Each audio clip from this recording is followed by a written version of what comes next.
যারা stake holder আছেন, আইন শৃঙ্খলা বাহিনী থেকে শুরু করে নির্বাচন কমিশন সহ আরও যারা আছেন, সবাই যথাযথভাবে প্রস্তুতি নিচ্ছে। আশা করি সরকারের চূড়ান্ত ডেট, যেহেতু এখনও চূড়ান্ত ডেটটা তো আসে নাই, একটা সম্ভাব্য সময় আমরা পেয়েছি।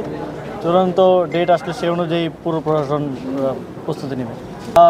সেটা তো রাজনৈতিক দলের সিদ্ধান্ত বা ওনারা বলতে পারেন।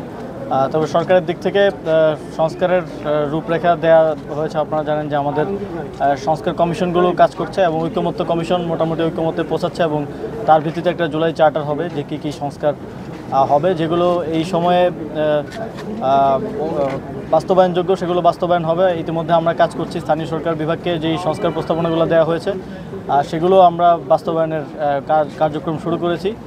কিছুদিনের মধ্যেই আপনারা হয়তো রেজাল্ট দেখতে পাবেন এবং অন্যান্য যেগুলো সরকারি আদেশে বাস্তবায়ন সম্ভব সেগুলো বাস্তবায়ন হচ্ছে এবং সংবিধান সহ যে বিষয়গুলো আরেকটু জটিল সেগুলো নিয়েও একটা চার্টারের মাধ্যমে একটা ইয়াতে আসা হবে, একটা সমঝোতায় আসা হবে এবং সেই অনুরূপভাবেই পরবর্তী যে কোনো সরকার সেটা বাস্তবায়ন করতে বাধ্য থাকবে এবং বিচারের কার্যক্রমও চলমান আছে।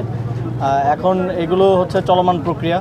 বিচার তো আপনারা জানেন যে একটা মোটামুটি একটু দীর্ঘমেয়াদী প্রক্রিয়া, তবে অন্তর্বর্তীকালীন সরকার তার সময়কালে উল্লেখযোগ্য এবং দৃশ্যমান বিচার বাস্তবায়ন করে দিয়ে যেতে চায়। আমাদের আন্তর্জাতিক অপরাধ ট্রাইব্যুনাল কাজ করছে এবং আশা করি যেহেতু এতদিন উদ্যোগ এবং বাস্তবায়নের প্রক্রিয়াধীন ছিল, সামনে আস্তে আস্তে সার্ফেসে আসতে থাকবে আমাদের কাজ।